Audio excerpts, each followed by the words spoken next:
लासलगावहून दिल्लीला कांदा घेऊन निघालेली ट्रेन अडवणाऱ्या शेतकऱ्याकडून प्रयत्न, कांदा दिल्लीला पाठवू नये शेतकऱ्याची मागणी। कांद्याचे दर पाडण्यासाठी सडका कांदा दिल्लीला पाठवला जात असल्याचा आरोप।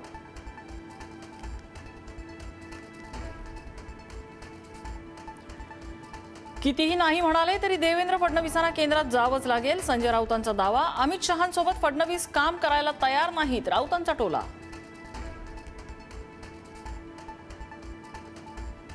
अखेर महायुतीचा महामंडळ वाटपाचा फॉर्म्युला ठरला। भाजप 49, शिवसेना 29 आणि राष्ट्रवादीला 22% या प्रमाणात महामंडळाचं वाटप होणार। 110 महामंडळ संस्थांचं रखडलेलं वाटप महिनाभरात होणार।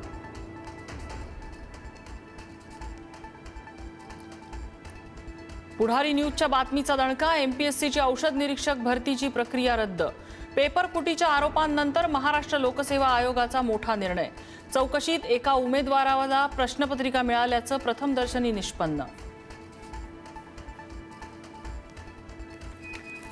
रिक्षा टॅक्सी चालकांना मराठी शिकवण्यासाठी 4 महिन्यांचा कालावधी। परिवहन मंत्री प्रताप सरनाईक यांची माहिती। मराठीचं प्रशिक्षण देण्याचा उपक्रम पुढेही सुरू राहणार, सरनाईक यांची माहिती।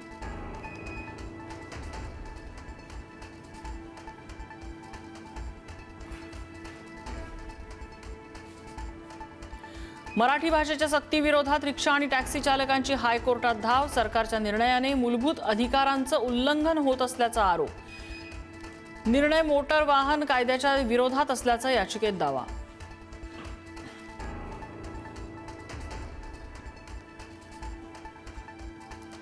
भुलेश्वर मूर्ती दुर्घटना प्रकरणी मोठी माहिती। मूर्ती कारखान्यातून बाहेर पडल्यानंतर अवघ्या 150 मीटर अंतरावर मूर्तीच्या पाठीमागचं वेल्डिंग तुटलं। पुन्हा कारखान्यात आणून केलं होतं वेल्डिंग। मूर्तिकार अनिकेत देसाई यांचा जबाब।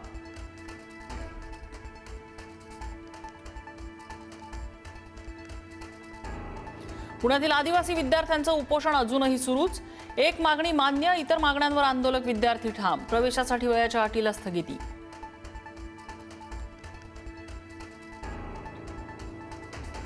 लाडक्या बहिणींना सरकारची रक्षाबंधनाची भेट। जुलै महिन्याचा हप्ता खात्यात जमा होण्यास सुरुवात। 2 ते 3 दिवसात हप्ता खात्यात जमा होणार।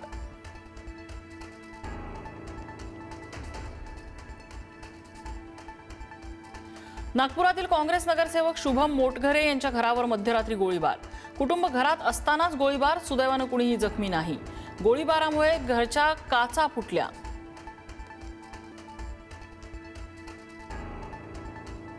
पंतप्रधान मोदी साधणार खेळाडूंशी संवाद।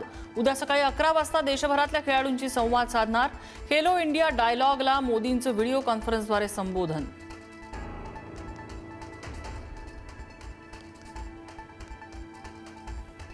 अभिनेत्री कृती सनॉनच्या समर्थनार्थ राहुल गांधी मैदानात। पेहरावावरनं ट्रोलिंग थांबवण्याचं राहुल गांधींचं आवाहन।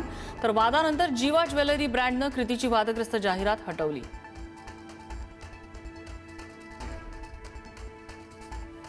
नेपाळमध्ये पुराचा हाहाकार। रसुआ जिल्ह्यात भोटेकोशी नदीला भीषण महापूर। पुरानंतर बेपत्ता झालेल्या 291 परदेशी नागरिकांमध्ये 105 भारतीयांचा समावेश। बिहारलाही सतर्कतेचा इशारा।